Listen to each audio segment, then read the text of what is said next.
जय हिंद सभी को। स्वागत है आपका वन मास्टर पाठशाला के इस प्लेटफॉर्म पर। तो आज हम सीखने जा रहे हैं एक नया टॉपिक जो कि है प्लांक कांस्टेंट।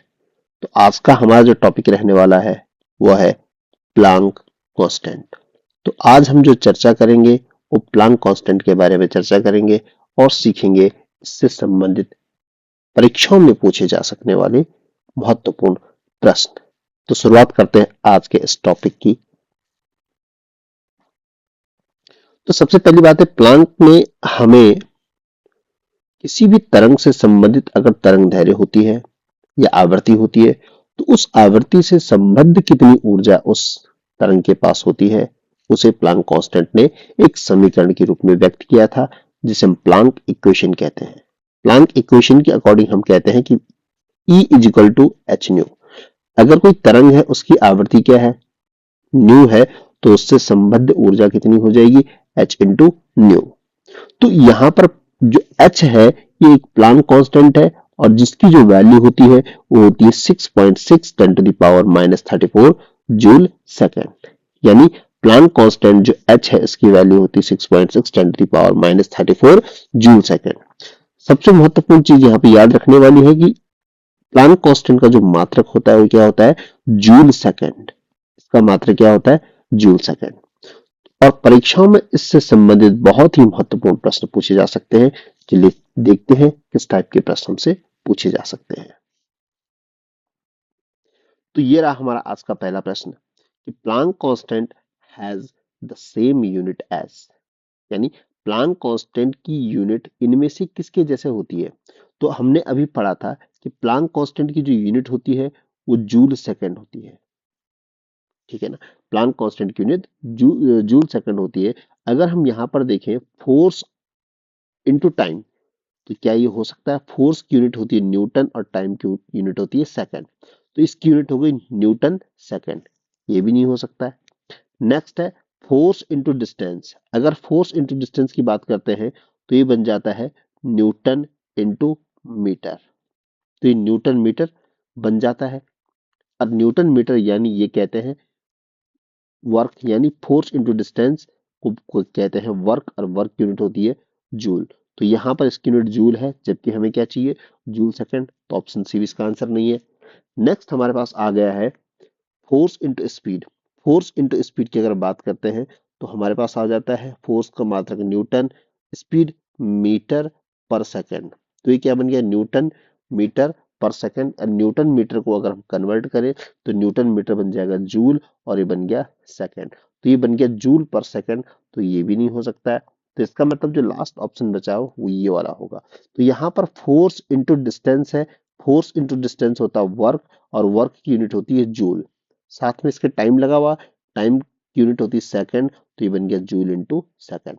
तो यानी इन सभी में से जो प्लांक कांस्टेंट है उसकी यूनिट किसके समान है, force into distance into time के समान।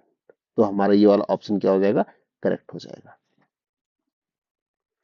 नेक्स्ट क्वेश्चन है the dimensional formula of Planck constant. Planck constant का डायमेंशनल फॉर्मूला क्या होता है। हमारे पास जो प्लांक कांस्टेंट होता है E is equal to H nu के according, E is equal to H nu के अकॉर्डिंग H का जो फॉर्मूला आ जाएगा वो आ जाएगा E अपॉन न्यू।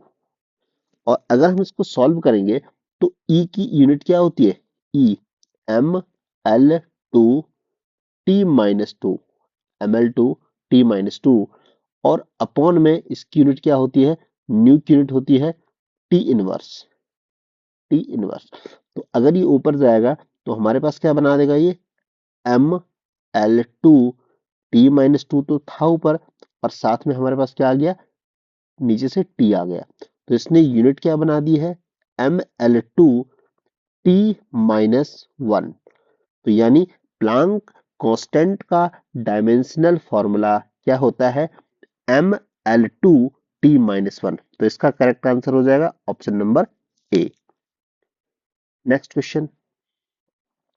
तो ये रहा हमारा आज का तीसरा क्वेश्चन। तो तीसरे क्वेश्चन में क्या बोल रहा है, ये बहुत ही महत्वपूर्ण प्रश्न है, इसमें बहुत इंपॉर्टेंट चीज बताई गई है मेरे पास। तो देखो प्लांक कांस्टेंट की यूनिट इनमें से किसके समान हो सकती है, Planck constant has the same unit as, किसके समान इसकी यूनिट हो सकती है? तो प्लैंक कांस्टेंट की यूनिट हमने बताई थी जूल और सेकंड, और यहाँ पर वर्क है, वर्क यूनिट होती है जूल, एनर्जी, एनर्जी की यूनिट होती है जूल, और यहाँ पे लीनियर मोमेंटम यानी P is equal to m into v. M का मतलब किलोग्राम और वी का मतलब हो गया मीटर पर सेकंड। तो इसकी यूनिट क्या होगी? किलोग्राम मीटर पर सेकंड। तो ना तो ये होगा, ना ही ये होगा, और ना ही ये होगा। चलिए देखते हैं अब एंगुलर मोमेंटम क्या होता है। एंगुलर मोमेंटम हम देखें तो angular momentum moment of inertia into angular velocity. ठीक है, मोमेंट ऑफ इनर्शिया की वैल्यू क्या होती है? एम आर स्क्वायर, और ये होता है ओमेगा। एम यानी मास किलोग्राम, और आर यानी डिस्टेंस मीटर स्क्वायर, और एंगुलर वेलोसिटी की जो यूनिट होती है पर सेकेंड। ठीक है, अब यहाँ पे इसको थोड़ा सा सॉल्व करने की जरूरत है। हमारे पास क्या है? Kilogram metre square upon second. अगर हम इसको इंटू सेकेंड कर दे और इसको इंटू सेकेंड कर दे तो हमारे पास क्या बन जाएगा? ये बन जाएगा हमारे पास kilogram metre square upon second square, और इनटू में सेकंड आ गया। तो यानी हमारे पास किलोग्राम मीटर स्क्वायर पर सेकंड स्क्वायर, ये और इनटू में सेकंड है, ये वैल्यू बन जाती है जूल। इसको कहते हैं हम जूल, और इसके बाद आ गया सेकंड। तो यानी एंगुलर मोमेंटम की जो यूनिट होने वाली है वो जूल सेकंड भी होती है। यानी अगर डायरेक्टली एंगुलर मोमेंटम की यूनिट देखिए तो किलोग्राम मीटर स्क्वायर सेकंड बन रही है, लेकिन थोड़ा सा इसको अगर कन्वर्ट कर दिया जाए तो ये बन जाता है जूल सेकंड। तो हमारा ऑप्शन नंबर डी करेक्ट होगा। Next question. तो आज का हमारा जो नेक्स्ट क्वेश्चन रहने वाला है वो ये है कि the dimensional ratio of Planck constant end moment of inertia. Dimensional ratio निकालना है, यानी जो प्लैंक कांस्टेंट हमारे पास है h, और moment of inertia that is I, इसका डायमेंशनल रेशियो क्या होने वाला है? h का हमने अभी जो डायमेंशन पढ़ी थी वो पढ़ी थी ml टू t-1, ये हमने इसकी यूनिट पढ़ी थी। और मोमेंट ऑफ इनर्शिया इसकी यूनिट होती है ml2, ml2। तो यहां से ml2, ये वाला पोर्शन हट गया। क्या बचा हमारे पास? हमारे पास जो बचा है वो बचा t-1, और t-1 इनमें से किसकी यूनिट होती है? वेलोसिटी की यूनिट होती है lt-1, ये भी नहीं हो सकता। एक्सेलरेशन की यूनिट होती है lt-2, ये भी नहीं हो सकता है। और टाइम की यूनिट होती है t, ये भी नहीं हो सकता। तो बचा क्या? फ्रीक्वेंसी। फ्रीक्वेंसी की यूनिट क्या होती है? t-1।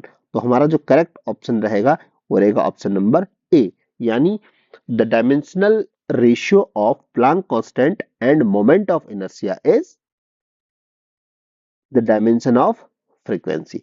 तो यानी प्लैंक कांस्टेंट और मोमेंट ऑफ इनर्शिया का जो डायमेंशनल रेशियो होता है वो किसकी डायमेंशन होती है? फ्रीक्वेंसी की डायमेंशन होती है।